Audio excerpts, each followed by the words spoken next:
Avant de pouvoir apporter des modifications à votre texte, vous devez sélectionner la partie de texte à modifier. Donc nous allons voir ici quelles sont les différentes possibilités qui sont offertes pour pouvoir sélectionner le texte à modifier. Pour commencer, nous allons voir qu'il est possible d'utiliser le curseur de notre souris pour sélectionner du texte. Donc par exemple, si je souhaite ici sélectionner le mot Gustave, je clique à gauche de celui-ci et tout en maintenant le clic de ma souris, je la déplace sur la droite pour sélectionner le mot souhaité.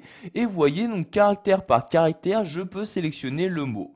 Je peux également sélectionner son nom de famille, donc Flaubert. Donc vous voyez ici, je me déplace petit à petit et je sélectionne donc de cette manière le groupe de mots que je souhaite. Donc vous voyez ici, je lâche le clic de ma souris et maintenant la partie qui apparaît ici en surligné bleu est la partie qui est actuellement sélectionnée. C'est-à-dire que si je souhaite apporter une modification, donc par exemple changer la couleur, ces modifications seront apportées juste sur la sélection.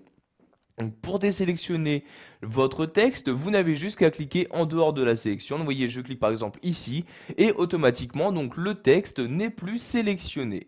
Il est également possible de sélectionner des caractères en utilisant votre clavier. Donc par exemple ici, je place mon curseur à cet endroit-là, donc devant le P de pendant comme ceci. Et si je souhaite sélectionner des caractères, je vais maintenir la touche majuscule de mon clavier et utiliser les flèches directionnelles. Donc vous voyez ici la flèche droite, tout en maintenant la touche majuscule. Et comme vous pouvez le voir de cette manière, je sélectionne caractère par caractère, les différents mots de ma phrase. Donc vous voyez ici en appuyant autant de fois que je le souhaite ici sur la flèche de droite.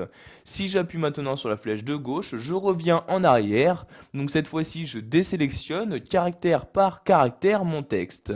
Donc vous voyez ici nous sélectionnons caractère par caractère pour sélectionner mot à mot les différents mots de ma phrase. Je vais maintenir la touche majuscule ainsi que la touche CTRL de mon clavier et toujours en utilisant les flèches directionnelles. Donc ici la flèche de droite et ici vous voyez je sélectionne mot par mot les différents éléments de ma phrase. Donc vous voyez par exemple ici de cette manière je sélectionne ma phrase dans son intégralité comme ceci. Je relâche toutes les touches de mon clavier et vous voyez j'ai pu sélectionner très simplement tous les mots de ma phrase. Donc toujours pour désélectionner, vous cliquez en dehors et voyez maintenant la phrase n'est plus sélectionnée.